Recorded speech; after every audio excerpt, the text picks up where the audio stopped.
Iya, Bu. Assalamualaikum warahmatullahi wabarakatuh.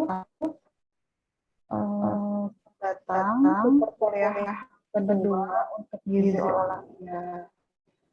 Suara saya terdengar jelas kan ya? Jelas, Bu. Jelas, Bu. Jelas, Bu. Baik, mohon diaktifkan ya kameranya ya kalau yang tidak terkendala jaringan. Ajeng Rizka Mati belum diaktifkan. Ana Suryaningsih. Maaf, Bu. Sinyal saya wifi-nya lagi gangguan, jadi Iya. susah buat on kamera. Oke. Chandani.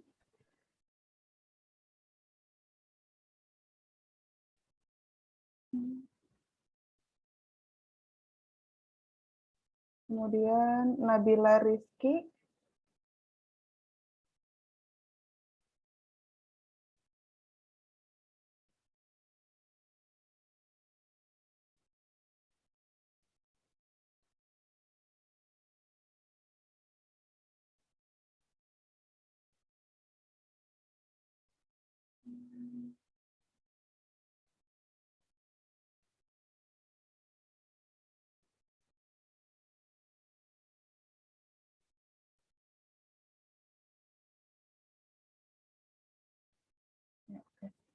Saya juga kayak terkendala jaringan ini. Oke, kalau gitu saya izin share screen ya. Baik, Bu.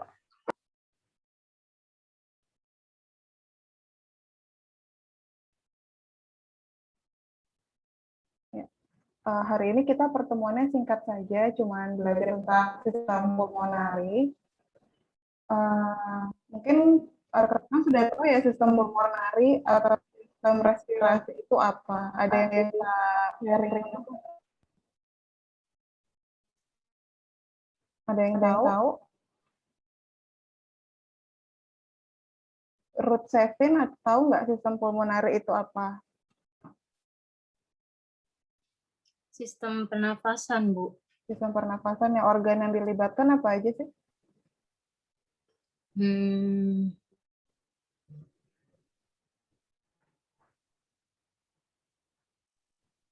Organ utamanya apa nih kira-kira kalau sistem pernafasan?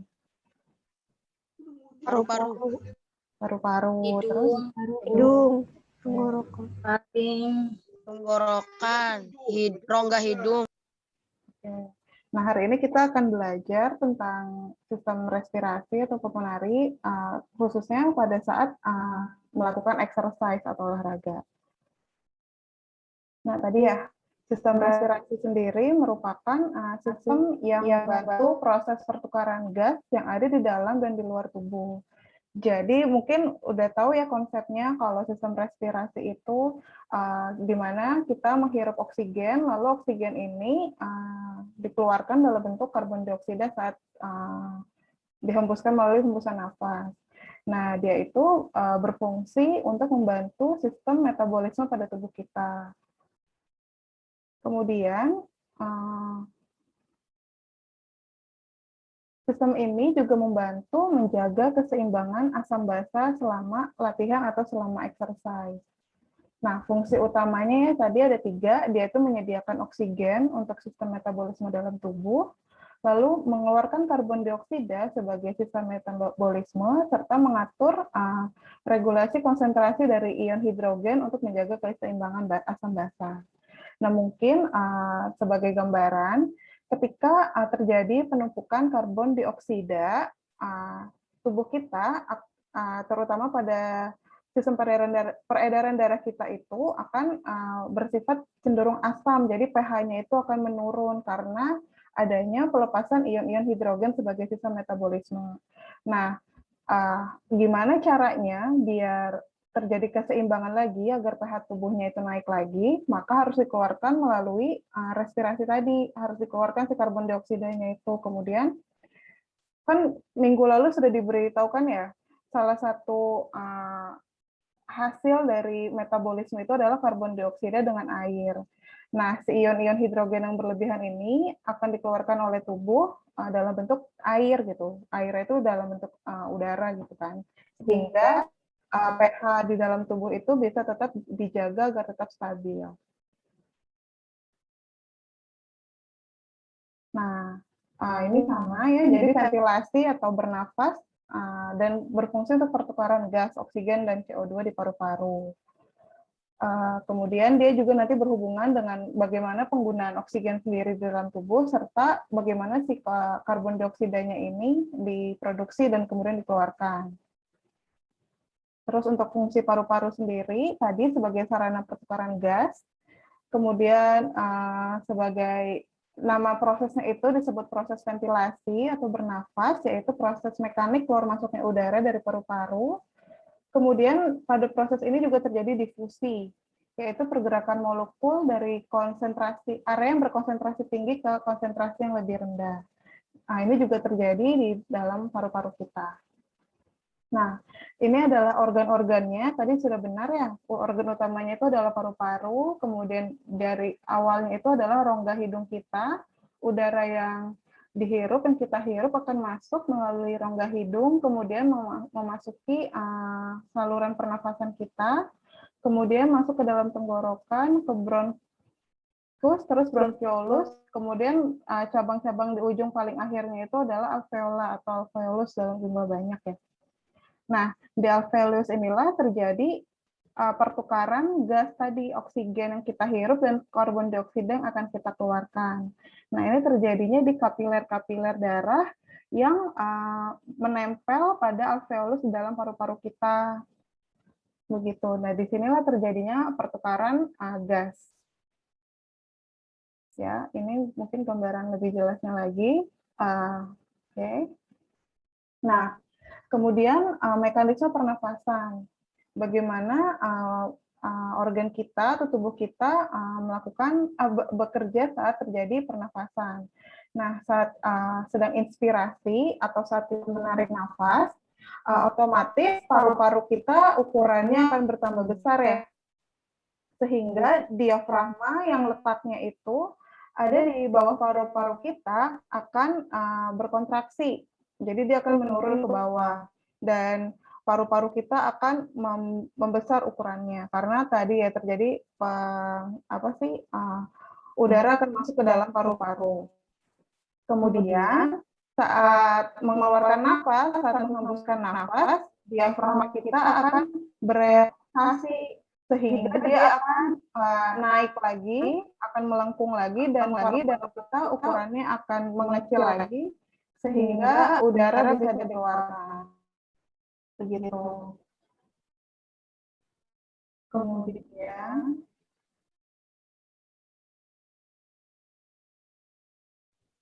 nah, ini juga sama ya gambarannya.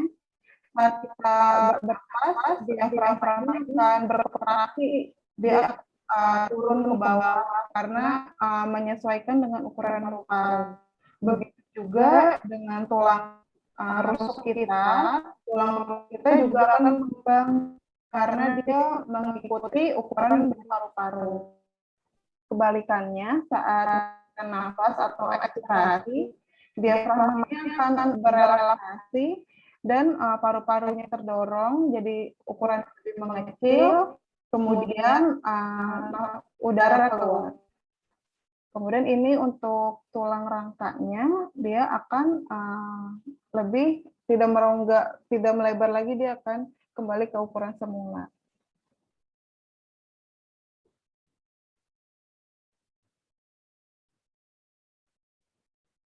Nah, ini adalah otot-otot yang berperan dalam sistem pernafasan kita. Ada banyak otot-otot ya, ini ada otot diafragma, terus ada interkostal, eksternal dan internal interkostal, yaitu otot-otot yang terletak di sela-sela tulang rusuk kita. Terus ada juga otot abdomen kita, dia juga berperan dalam sistem pernafasan kita. Jadi untuk dalam satu proses pernafasan aja, nggak cuman sistem pernafasan aja yang bekerja, tetapi sistem otot rangka kita juga bekerja. Nah, kemudian ini yang perlu dipahami tentang volume dan kapasitas paru-paru kita. Ketika kita bernafas seperti biasa, kalau misal kita nggak ngambil nafas yang dalam ya, jadi bernafas biasa aja yang dilakukan secara tidak sadar pun, itu disebutnya tidal volume atau volume tidal. Nah, ini udara yang dikeluarkan dan juga udara yang masuk dalam satu kali kita bernafas. Biasanya kalau pada laki-laki itu volumenya sebanyak 600 ml, sedangkan pada perempuan umumnya 500 ml. Kalau misalnya dari sini, dari grafik ini bisa kita lihat secara keseluruhan kapasitas paru-paru kita itu adalah 6 liter, sebanyak 6 liter. Nah, volume tidal kita hanya sebesar 500 atau 600 ml saja. Jadi sebenarnya udara yang kita hirup dan kita keluarkan itu hanya 10 dari kapasitas paru-paru kita. Jadi nggak banyak sebenarnya yang kita hirup ini. Kemudian ada namanya IRV atau Inspiratory Reserve Volume, yaitu cadangan Jadi ini adalah inspirasi maksimum saat kita melakukan saat kita menarik nafas. Jadi tubuh kita tuh kita bisa menarik nafas hingga sampai 2 liter atau kalau pada laki-laki bisa sampai 3 liter. Jadi separuh dari kapasitas paru-paru kita. Nah, kalau misalnya maksimumnya, jadi kita bisa menghirup nafas maksimum itu sampai 1.900 sampai 3.000 ml untuk perempuan, sedangkan untuk yang dikeluarkan itu disebut juga expiratory reserve volume. Pada perempuan itu maksimal saat kita hembuskan nafas adalah 800 ml, sedangkan laki-laki itu sampai 1.200 ml. Nah, ini adalah expiratory reserve volume. Terus TLC atau total lung capacity. Nah, ini adalah volume total paru-paru kita. Nah, dia itu sebanyak tadi ya 6 liter itu pada laki-laki, kalau pada perempuan itu 4,2 liter. Kemudian ada namanya residual lung volume atau sisa udara volume dari sisa kita setelah ekspirasi maksimum. Jadi setelah melakukan hembusan nafas secara maksimum tuh masih ada sisa udara lagi namanya residual lung volume. Itu tuh sekitar 1 literan. Kemudian ada forced vital capacity, yaitu volume maksimum yang bisa dikeluarkan setelah kita inspirasi maksimum, setelah kita menghirup napas sekuat-kuatnya. Itu tuh sampai hampir 5 liter kalau pada laki-laki, dan pada perempuan itu sekitar 3 liter. Nah, mungkin bisa dilihat dari sini ya. Tadi ini residual lung volume, tadi sisanya kalau setelah kita melakukan ekspirasi maksimum, kemudian ini masih udara yang masih bisa kita keluarkan ya, FVC namanya forced vital capacity, yaitu sekitar segini dari kapasitas paru-paru kita. Terus ada inspiratory capacity, ada udara yang bisa kita hirup setelah kita melakukan hembusan nafas yang maksimum, itu kita masih bisa menghirup sampai 3,6 liter pada laki-laki, dan perempuan itu 2,4 liter. Terus yang terakhir ada functional residual capacity, yaitu volume sisa di dalam paru-paru kita setelah kita melakukan ekspirasi tidal. Jadi masih ada sisanya itu sekitar segini. Nah, kemudian akan terjadi perbedaan saat kita pada volume tidal kita saat kita dalam kondisi beristirahat atau saat kita kondisinya dalam exercise. Jadi kan kapasitas paru-paru kita tidak berubah ya, tapi volume tidal kita akan berubah. Misalnya nih saat kalian dalam kondisi istirahat atau biasa-biasa saja, maka kapasitas volume tidalnya itu mungkin sekitar segini aja. Namun saat kita melakukan exercise, tidal volume itu akan meningkat. Jadi kita bisa menghirup dan menghembuskan nafas itu lebih banyak volumenya saat kita melakukan exercise. Begitu. Nah, Kemudian, nah ini ya keterangannya, penjelasannya. Tadi ya volume tidal kita itu berkisar antara hampir setengah ya, 0,4 sampai 1 liter. Itu kapasitasnya. Terus inspiratory reserve volume yaitu cadangan volume inspirasi kita itu 2,5 sampai 3,5 liter, sedangkan expiratorinya itu 1 sampai 1,5 liter. Nah, si IRV dan ERV ini dia tuh menurun kapasitasnya ketika kita sedang melakukan exercise karena tadi volume tidal kita mengalami peningkatan. Nah, bisa dilihat di sini lagi ya. Kalau kita nggak exercise tuh mungkin volume tidal kita segini. Jadi inspiratory reserve volume itu masih banyak. Tapi saat kita exercise karena volume tidalnya meningkat, maka inspiratory reserve volume akan berkurang kapasitasnya. Begitu juga yang expiratory reserve volume-nya. Karena tadi kita meningkat juga yang kita hirup dan kita hembuskan udaranya. Nah, kemudian ini adalah residual lung volume atau sisa volume udara sisa di dalam paru-paru kita. Dia itu berkisar antara 0,8 sampai 1,4 liter. Kemudian dia akan si residual lung volume ini akan meningkat seiring pertambahan usia karena tadi elastisitas dari paru-paru kita sudah menurun ketika kita mengalami pertambahan usia.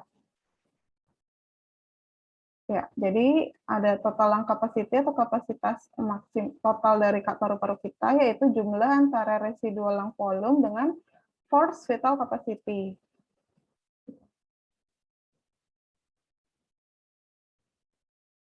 Kemudian ada minute ventilation, yaitu berapa banyak sih kita bernafas dalam waktu per menit, jadi kecepatan pernafasan kita, yaitu breathing rate, atau misalnya dalam 1 menit itu kita bernafas berapa banyak dan volumenya itu berapa. Nah, minute ventilation ini menunjukkan volume udara yang kita keluarkan setiap menitnya. Kemudian dia akan meningkat jika kita melakukan exercise atau latihan. Jadi dia bisa meningkat hingga 2 kali lipatnya dari pernafasan normal kita.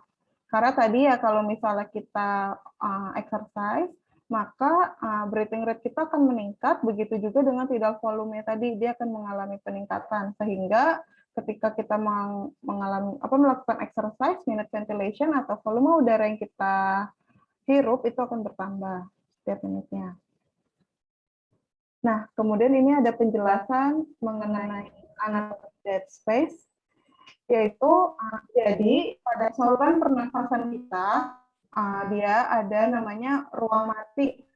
Jadi dia itu adalah ada udara di dalam ruang mati itu, tapi udara itu tidak kita gunakan, begitu. Jadi dia kayak semacam cadangan udara gitu, dan dia juga berfungsi untuk menjaga agar sistem pernafasan kita tetap bisa bekerja. Nah, ruang di saluran pernafasan ini hanya berfungsi sebagai penyalur udara saja ke paru-paru. Dia itu terletaknya itu di rongga nasal atau di rongga hidung kita, di trakea, bronkus, dan bronkiolus. Dan di situ dia tidak terjadi pertukaran gas. Dia hanya berfungsi untuk mengisi ruang yang dilalui oleh udara, sehingga ruang tersebut tidak kolaps. Jadi dia mungkin untuk mempertahankan bentuk dari saluran udara itu juga agar udara yang kita hirup bisa langsung masuk ke sistem pernafasan kita. Nah, seiring pertambahan usia, volume anatomic dead space ini juga akan bertambah. Nah, volumenya sendiri itu dia adalah 150 sampai 200 ml atau berkisar antara sekitar 30% dari resting tidal volume. Nah, sekarang kita akan mempelajari respons ventilasi ketika kita exercise. Jadi apa saja yang terjadi pada sistem pernafasan kita ketika kita melakukan latihan atau ketika kita berolahraga. Jadi yang paling utama adalah adanya peningkatan pernafasan. Jadi kita lebih bisa itu dari volumenya atau bisa dari kecepatan pernafasannya sendiri.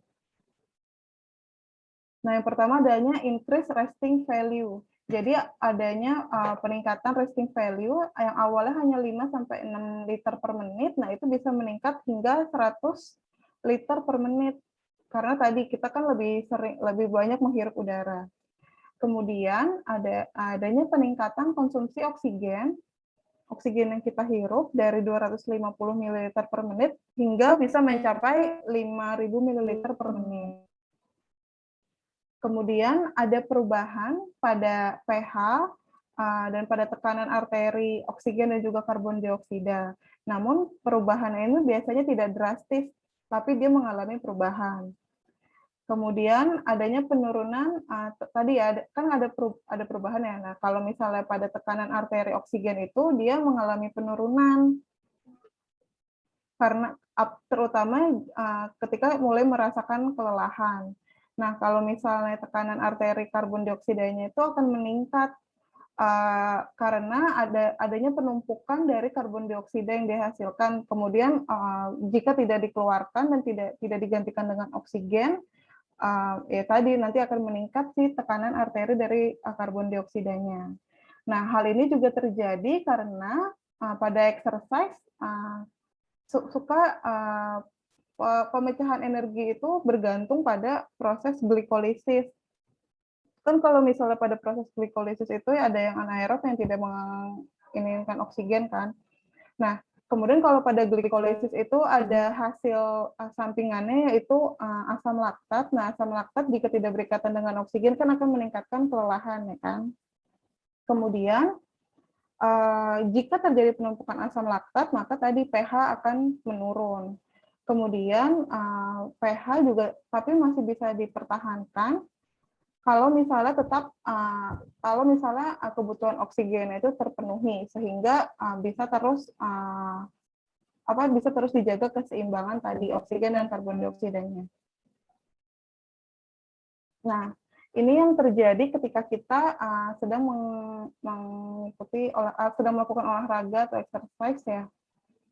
Pada sistem kardiovaskular, sistem peredaran darah, pada sistem otot, dan juga pada sistem respirasi.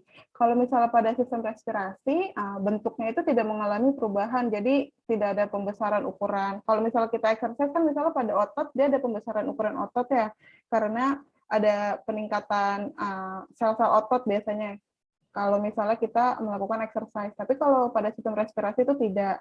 Namun yang berubah itu adalah pada fungsinya, ada adaptasi pada fungsi sistem respirasi.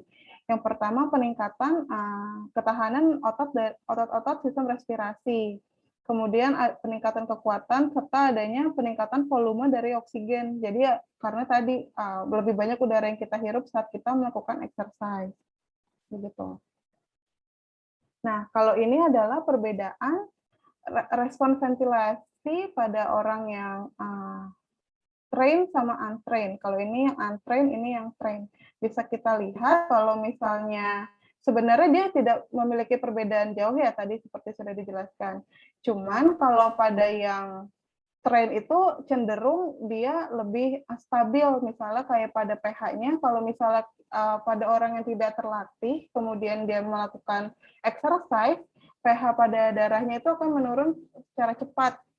Kalau misalnya pada yang terlatih, dia pH darahnya itu akan menurunnya, akan tetap menurun, tapi dia menurunnya itu nggak stabil gitu penurunannya, nggak langsung turun drastis.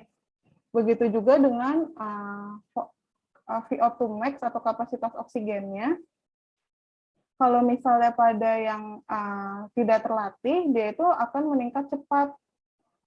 Ya kan? Jadi kalau misalnya dia meningkat cepat gini, dia akan lebih bekerjanya tuh tidak efektif karena jadi lebih cepat ngos-ngosan. Kalau misalnya pada atlet atau yang sudah terlatih, dia tuh peningkatannya akan stabil, perlahan-lahan. Tapi nanti grafiknya akan lebih bagus gitu. Nah, kalau misalnya pada tadi tekanan arteri dari oksigennya, dia sama-sama akan mengalami penurunan, tapi penurunannya itu nggak banyak.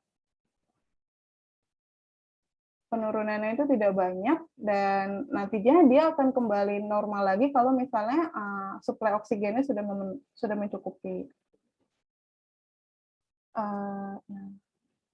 Ini adalah transport oksigen dan karbon dioksida. Nah, kalau misalnya ini putus-putus ini dia menunjukkan yang orang yang untrained, kalau yang tidak putus-putus ini yang sudah terlatih. Jadi itu bisa kita lihat dia peningkatannya itu lebih perlahan-lahan, lebih stabil gitu, nggak langsung kayak gini. Kemudian perlu diketahui juga kalau suhu itu mempengaruhi suhu tubuh itu mempengaruhi konsumsi oksigen kita juga, begitu juga dengan keasaman dan derajat keasaman. Ya. Nah, jadi selama kita melakukan exercise kan akan mengalami peningkatan breathing. Jadi kita lebih banyak menghirup udara kan, otomatis itu juga akan meningkatkan akan meningkatkan denyut jantung kita sehingga akan lebih banyak oksigen yang diserap. Kemudian jika banyak oksigen yang diserap, maka produksi karbon dioksidanya itu juga akan meningkat sehingga dia dapat menurunkan menurunkan pH pada darah kita dan menyebabkan lingkungannya itu menjadi asam, ya kan? Jadi ada peningkatan keasaman gitu. Nah, itu bisa menyebabkan kelelahan. Nah, orang-orang yang terlatih atau yang sudah terbiasa untuk berolahraga cenderung memiliki heart rate yang lebih lamban karena dia kan tadi udah terbiasa untuk melakukan olahraga, jadi dia tubuhnya tuh adaptasinya sudah lebih baik sehingga nggak cepat lelah. Nah, karena heart rate-nya juga nggak cepat meningkat, maka kecepatan bernafasnya juga biasanya lebih santai, jadi dia nggak cepat ngos-ngosan dan kelelahannya pun juga lebih lama gitu. Nah, ini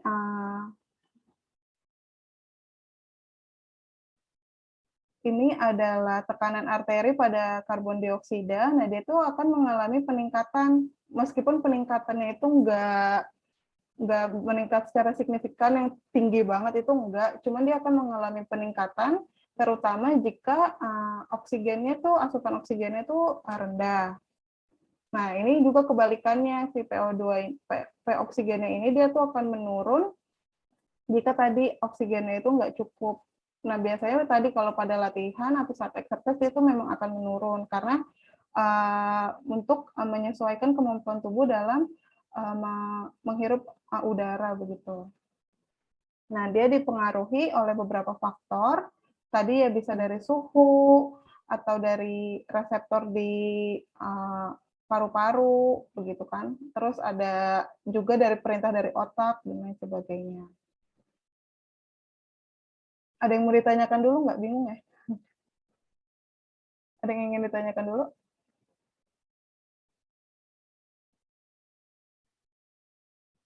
Belum ada, Bu. Ada, Bu. Ibu, saya mau nanya, Bu. Boleh, Atikah ya? Tadi kan ketika lagi inspirasi, terus tidal volumenya juga meningkat. Terus, nah itu karena exercise atau latihan. Nah, latihan itu maksudnya apa, Bu? Latihan itu apa, Bu? Jadi latihan itu kalau misalnya kita olahraga, kalau misalnya atau bisa jadi misalnya kamu lagi jogging, kan biasanya kamu mulai ngos-ngosan ya, merasa ngos-ngosan nggak sih? Atau Iya, Bu. misalnya kamu main sepak bola, atau misalnya kamu suka nari nih, ya kan?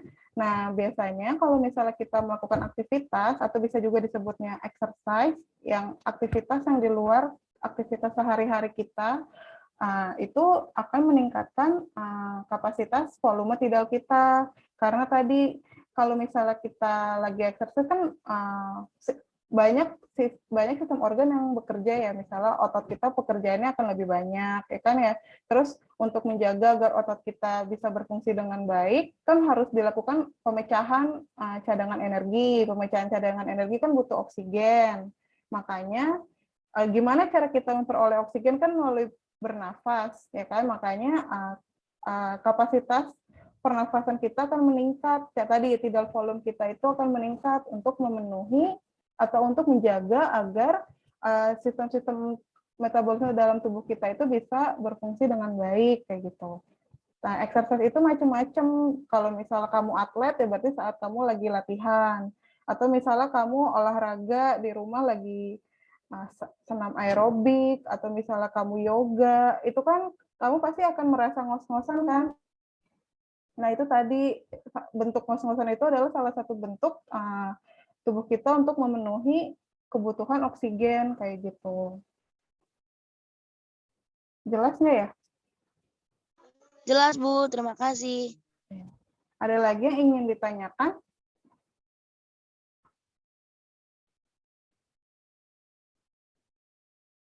Atau langsung dilanjutkan dulu aja ya? Nah, ini tadi ya faktor-faktor yang mempengaruhi kontrol pernapasan kita. Saya keluarin dulu sebentar. Nah, ini selama kita bernapas, dia itu dibagi menjadi, jadi kalau saat kita bernafas itu ada faktor-faktor tadi kan ya yang mempengaruhi peningkatan kapasitas pernapasan kita. Bisa jadi misalnya kalau tadi kita bergerak atau adanya peningkatan suhu atau ada perubahan suhu, ada perubahan pH, nah itu akan mempengaruhi kapasitas pernapasan kita atau uptake dari oksigen yang kita hirup kayak gitu. Nah, kalau misalnya ini dia menjelaskan fase yang pertama itu disebutnya ventilasi atau mulai bernafas. Nah, dia itu terjadi jika adanya stimuli dari otak kita, kemudian dari otak kita stimuli dan mulai mengaktifkan otot-otot untuk bergerak kan. Kemudian setelah adanya pergerakan otot-otot itu akan meningkatkan pernapasan kita ketika exercise ini dimulai. Jadi ini baru mulai melakukan exercise, ya kan? Jadi mulai ada peningkatan konsumsi oksigen atau uptake oksigen. Kemudian setelah beberapa saat, ventilasi ini kan akan terus meningkat sampai ke level yang steady atau yang udah stabil. Yang udah stabil tadi itu dia mulai memasuki fase kedua. Jadi dia mulai terjadinya udah mulai stabil nih udara yang dihirup kayak gitu, dan udah mulai ada udara yang ditukar itu oksigen dan karbon dioksida yang keluar dan masuk itu sudah mulai stabil.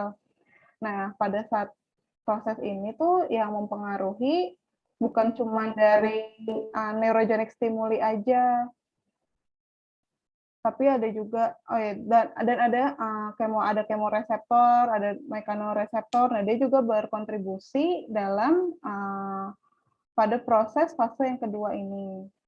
Terus pada fase yang ketiga, dia disebut juga fine tuning. Jadi dia udah benar-benar stabil dan dia akan bertahan terus selama oksigen itu tersedia. Coba mungkin pakai grafik yang ini ya. Nah, pakai grafik yang ini aja yang lebih jelas. Jadi kan ini pada fase istirahat, kita masih rendah kan ininya, kapasitas pernafasannya. Kemudian saat mulai masuk atau saat kita mulai exercise di fase 1, langsung ada peningkatan yang cepat untuk bernafas. Nah, pada fase 2, dia tuh ada peningkatan juga, tapi peningkatannya itu lebih stabil. Terus pada fase 3, dia udah sama, jadi nggak ada peningkatan lagi, nggak ada penurunan lagi selama kebutuhan oksigennya itu terpenuhi. Jadi kalau misalnya kayak kalian melakukan lari maraton atau misalnya lari 5 km, kan awal-awal kalian nafas ya, nafas yang dalam, terus makin lama makin cepat kan pernafasannya, makin lama makin cepat sampai pada akhirnya stabil pernafasannya itu. Dan dia akan stabil terus selama tubuh kalian nggak lelah dan selama ada konsumsi oksigen atau adanya oksigen yang kita hirup.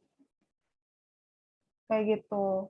Terus nanti setelah selesai exercise akan perlahan-lahan juga menurun ventilasinya atau kemampuan bernafas kita. Jadi karena kan tadi udah berhenti exercise ya. Jadi mulai menurun sampai ke titik saat kita istirahat atau saat kita sebelum melakukan exercise kayak gitu. Nah, tadi kalau gimana bisa tubuh kita itu melakukan respirasi, ya kan bisa bernafas. Nah, itu tadi dia dipengaruhi oleh beberapa faktor. Yang pertama itu adanya stimuli dari otak. Jadi otak kita memberitahukan kalau akan melakukan exercise. Jadi agar sistem pernafasan kita mempersiapkan untuk menghirup udara lebih banyak kayak gitu. Kemudian saat kita exercise dipengaruhi juga sama adanya peripheral chemoreceptor. Jadi si peripheral chemoreceptor ini mendapatkan sinyal, dia akan menyuruh sistem pernafasan kita untuk menghirup udara lebih banyak jika dia mendeteksi adanya oksigennya itu rendah di dalam sistem peredaran darah kita. Jadi kalau misalnya oksigennya rendah, dia akan memberikan sinyal kepada sistem respirasi untuk menghirup oksigen lebih banyak.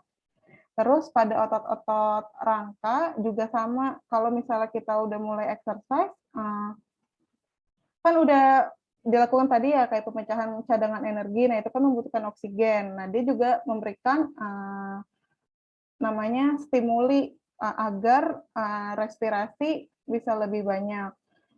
Dia memberikan stimulinya itu lewat tadi pH. Ketika pH dalam darah kita udah mulai menurun. Kan tadi ya tandanya pH menurun adalah ketika karbon dioksida terlalu banyak di dalam darah, kemudian adanya peningkatan produksi asam laktat. Itu kan dapat menurunkan pH. Nah, itu adalah salah satu bentuk stimuli agar sistem pernafasan kita melakukan respirasi atau menghirup udara lebih banyak. Setelah menghirup udara lebih banyak, nantinya yang akan bekerja adalah otot-otot dari sistem respirasi ini. Jadi makin menghirup udaranya lebih cepat atau misalnya lebih dalam kayak gitu. Jadi oksigen yang dimasukkan juga lebih banyak. Nah, ini adalah pengaruh dari latihan atau training terhadap pernafasan. Jadi kalau misalnya kita melakukan latihan atau kita olahraga secara teratur, maka kecepatan pernafasan kita itu justru akan lebih lambat, jadi kita tuh nggak akan cepat ngos-ngosan. Karena kalau misalnya kita udah terbiasa untuk berolahraga, produksi asam laktat itu biasanya nggak cepat gitu. Jadinya kelelahan kita juga akan lebih lama. Kita akan lebih lama untuk mengalami kelelahan. Kemudian kalau misalnya kita lebih lama lelah, otomatis kan nggak cepat ngos-ngosan ya, jadinya pernafasan kita itu lebih stabil kayak gitu. Kayak misalnya mungkin kalau misalnya kalian membandingkan saat kalian pertama kali olahraga dan setelah kalian udah rutin olahraga misalnya selama 1 bulan. Misalnya kalian berencana mau lari, mau ada project nih, kalian mau lari sehari itu mau lari 5 kilometer misalnya selama 1 bulan. Nah, pada saat kalian lari 5 kilometer di hari yang pertama, pasti kalian akan ngerasa lebih cepat capek kan, terus bernafasnya itu lebih ngos-ngosan, terus tapi kalau dibandingkan saat kalian lari, setelah 1 bulan full kalian lari, pasti setelah 1 bulan itu, kalian karena udah terbiasa, jadinya nggak cepat lelah dan nggak gampang ngos-ngosan, kayak gitu kan. Nah, itu adalah tadi pengaruh dari training terhadap sistem pernafasan. Karena dengan kita melakukan training, tadi asam laktat itu tidak terproduksi lebih cepat, jadinya dia nggak gampang lelah. Terus juga kalau dia udah nggak gampang lelah, stimulasi untuk bernafasnya itu jadinya lebih sedikit kan, makanya nggak gampang ngos-ngosan kayak gitu. Jadi pernafasan kita itu lebih stabil. Nah, ini bisa dilihat kalau misalnya kita belum latihan tuh lebih cepat nafasnya, jadinya lebih ngos-ngosan kan. Kalau misalnya kita udah latihan tuh justru lebih rendah karena tadi udah terbiasa dan kapasitas pernafasan kita pun juga lebih besar, tidal volumenya itu lebih besar, jadinya nggak gampang ngos-ngosan. Nah, ini adalah ini gambar ini adalah grafik dari pernafasan dari sistem respirasi kita, terus konsentrasi laktat pada darah, dan juga konsumsi oksigen ketika kita exercise. Ya kan, yang ini konsumsi oksigen, dan ini adalah ventilasi atau pernafasan kita. Nah, kalau misalnya kita exercise, si laktatnya ini dia akan stabil, jadi dia nggak cepat naiknya. Ya kan, ini kan kita bernafas, tapi laktatnya itu naiknya nggak cepat. Tapi pada titik tertentu, ketika udah mulai kelelahan, ya dia akan tetap naik kayak gitu. Cuman dia lebih lama kalau misalnya melakukan exercise secara rutin. Nah, ini adalah laktat. Gimana sih laktat bisa terbentuk? Kalau misalnya oksigen itu lebih sedikit yang ada di dalam tubuh kita, atau misalnya nggak semuanya digunakan. Nah, kalau misalnya kayak kalian udah belajar kan kemarin ya, yang anaerob, ya kan, dia itu akan meningkatkan produksi asam laktat. Dia akan meningkatkan produksi asam laktat, dan kalau misalnya asam laktat banyak, dia akan menurunkan pH darah kita. Nah, asam laktat ini kan bisa kita gunakan kembali kalau misalnya ada oksigen. Nah, makanya kita harus memenuhi kebutuhan oksigen kita. Nah, tadi kalau misalnya asam laktatnya itu meningkat, otomatis akan lebih cepat kita merasa ngos-ngosannya, karena tadi kan dia memenuhi kebutuhan oksigen. Caranya itu dengan bernafas lebih cepat dan lebih sering. Kemudian kita akan lebih lama mengalami delayed steady rate-nya. Jadi steady rate-nya itu akan lebih lama. Tadi kan ada 3 fase pernafasan ya, fase 1 yang langsung naik, terus fase 2 itu yang meningkat secara perlahan, kemudian fase 3 yang stabil. Nah, kalau misalnya terlalu banyak laktat di dalam tubuh kita, nanti untuk mencapai fase 3-nya itu membutuhkan waktu yang lebih lama. Jadi, karena tadi kan kelelahan kayak gitu. Nah, kalau misalnya terlalu banyak laktatnya juga, dia kan tadi menyebabkan asidosis, metabolic acidosis. Ini bisa dilihat kalau misalnya kita exercise, ini hubungannya maksudnya ya, hubungannya pada pH darah kita dengan kadar laktat di dalam tubuh kita. Jadi kalau misalnya makin banyak laktatnya, nanti pH-nya itu akan terus menurun kayak gitu. Kemudian ada yang mau ditanya? Bingung atau jelas?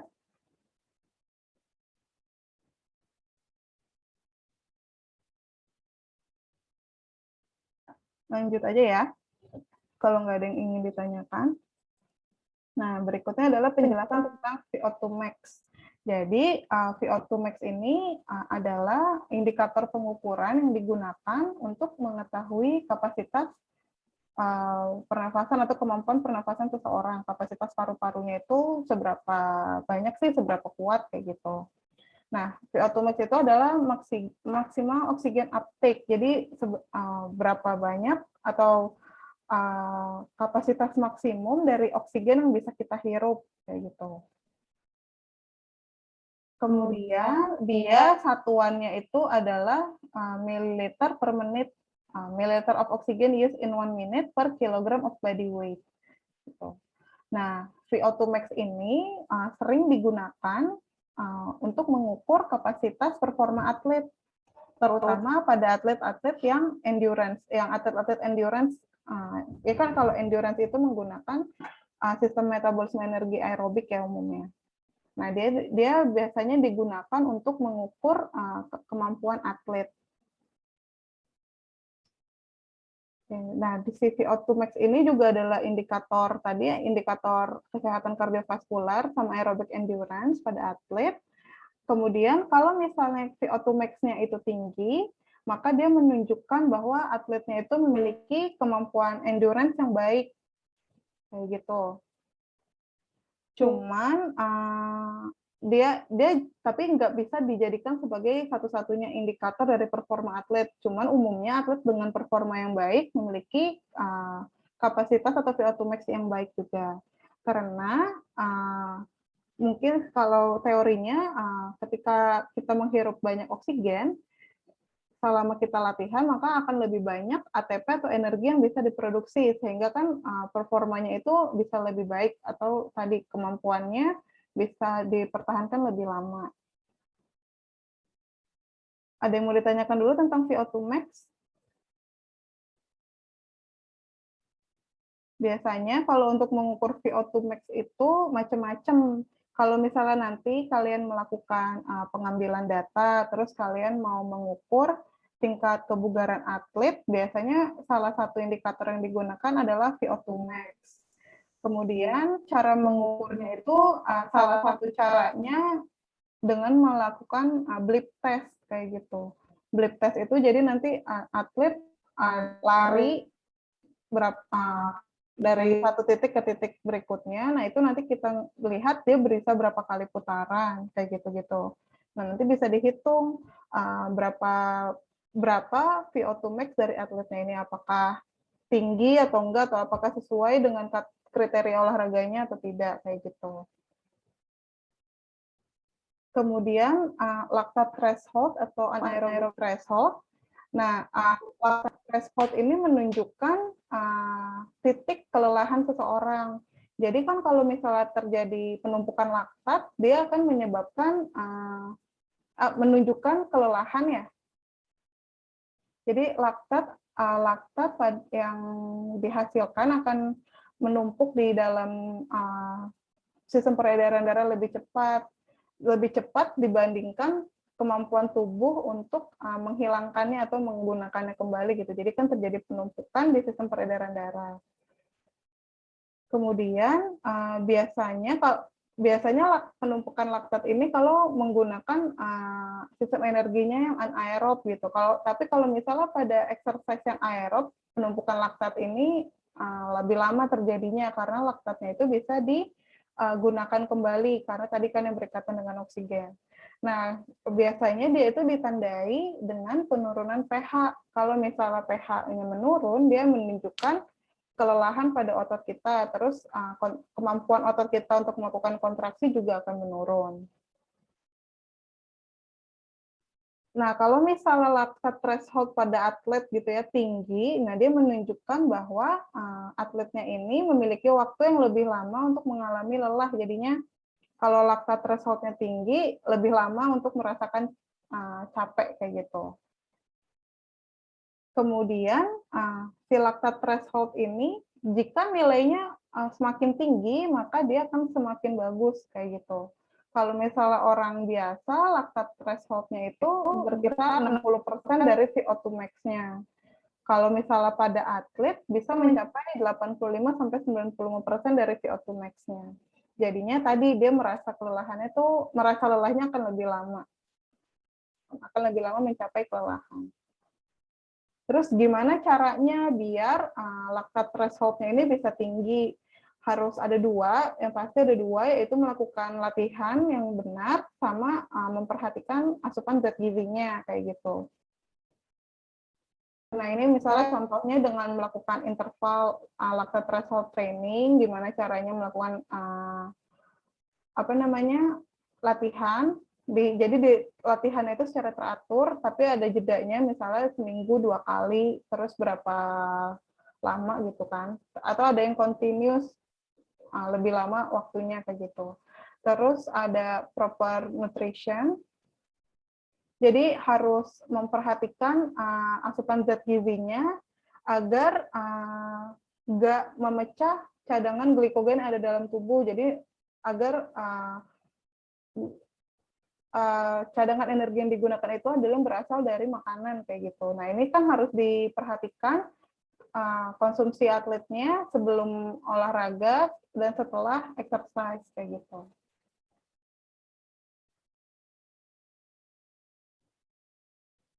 Nah, apakah paru-paru bisa menghambat performance saat kita exercise? Nah, sebenarnya kalau misalnya kita exercise yang nggak langsung yang kayak yang membutuhkan intensitas yang tinggi, jadi misalnya perlahan-lahan kayak misalnya kita olahraga jogging kayak gitu, nah dia tuh tidak menjadi limitation kecuali pada saat kita misalnya udah terbiasa untuk berolahraga. Namun kalau misalnya langsung melakukan exercise-nya itu secara maksimal, mungkin dapat menghambat performa kita. Kalau misalnya kayak pada yang atlet menyelam kayak gitu, nah dia bisa menghambat performa kita kalau misalnya kapasitas paru-parunya itu tidak maksimal. Dan bisa juga menyebabkan kelelahan. Nah, apa aja sih yang biasanya muncul? Problem apa saja yang biasanya muncul saat exercise? Yang pertama itu dyspnea atau shortness of breath atau ngos-ngosan, sesak napas. Nah, itu biasanya umum terjadi setelah atau saat kita melakukan exercise. Terus adanya hipoksia di mana oksigennya itu turun drastis gitu. Jadi ya udah nggak bisa lagi kan untuk jadi udah sangat kelelahan kayak gitu. Terus adanya cyanosis sama sebenarnya akibat oksigennya itu rendah, terus ada kita batuk atau misalnya nyeri pada dada kita. Nah, itu adalah contoh-contoh masalah permasalahan yang terjadi pada sistem pernafasan kita ketika kita melakukan exercise. Nah, ya, dan sekian deh hari ini. Ada yang ingin ditanyakan dulu?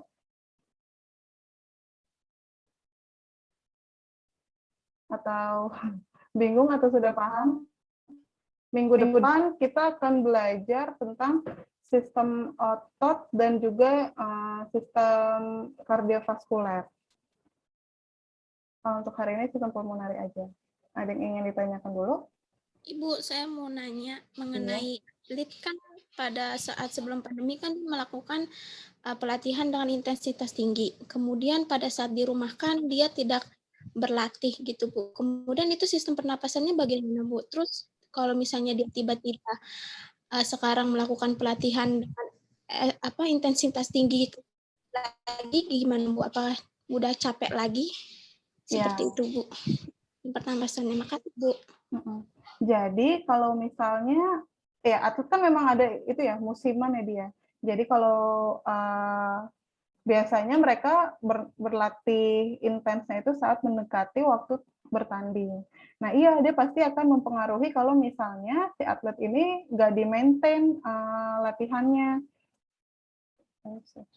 Kalau misalnya dia selama pada masa istirahat itu kalau dia benar-benar nggak berolahraga atau dia nggak aktivitas fisiknya dia nggak dijaga, nggak stabil, pasti dia akan kapasitas paru-parunya juga akan menurun, kemampuan dan dia juga akan merasa lebih cepat lelah. Makanya mungkin itu tantangan bagi atlet ya, gimana cara mereka bisa menjaga performanya ketika tidak sedang dalam masa training atau tidak dalam masa latihan kayak gitu.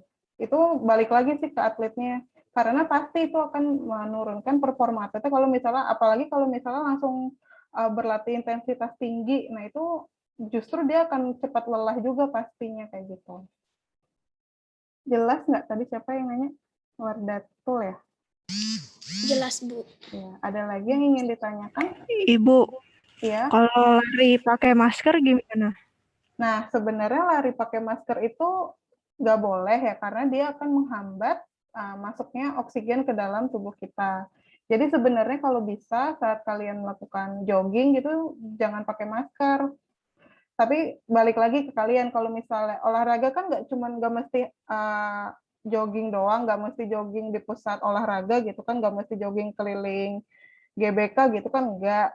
Jadi balik lagi ke kalian, apakah ada pada kondisi sekarang ini, adakah alternatif olahraga lainnya yang bisa dilakukan kayak gitu. Tapi kalau saran saya saat kalian melakukan exercise atau saat kalian lari, sebaiknya jangan menggunakan masker karena nanti kan malah sesak nafas kayak gitu. Ada lagi yang ingin ditanyakan? Bu, saya mau nanya, Bu. Kan tadi olahraga dengan intensitas tinggi itu akan cepat ngos-ngosan. Nah, itu. berarti butuh pengembaliannya biar nggak ngos-ngosan lagi tuh berapa jam Bu atau berapa menit? Tergantung dari kondisi orangnya itu tadi. Sebenarnya balik lagi ke dia. Kalau misalnya dia udah sering melakukan olahraga intensitas tinggi ini, Pak, otomatis sistem pernafasannya juga akan mengalami adaptasi. Jadi dia nggak akan benar-benar ngos-ngosan seperti pertama kali dia melakukan exercise kayak gitu. Cuman ya tadi balik lagi ke kondisinya dia. Setiap orang tuh berbeda-beda. Ada yang cepat, ada yang benar-benar lama banget baru bisa bernafas kayak biasa lagi kayak gitu. Jadi nggak ada waktu yang pastinya sih berapa lama dia bisa balik lagi pernafasannya kayak gitu. Jelasnya ya? Jelas Bu, terima kasih Bu. Ada yang ingin ditanyakan lagi? Kalau misalkan nggak ada, pertemuan hari ini cukup sekian. Nanti untuk PJ-nya tolong kirimkan daftar hadirnya ya. Baik, Bu. Oke, sekian pertemuan hari ini. Kita ketemu lagi minggu depan. Jangan lupa tugasnya untuk praktikum ya. Hari Kamis nanti dikerjakan. Dan sekian dari saya. Kurang lebihnya mohon maaf. Wassalamualaikum warahmatullahi wabarakatuh. Waalaikumsalam. Waalaikumsalam warahmatullahi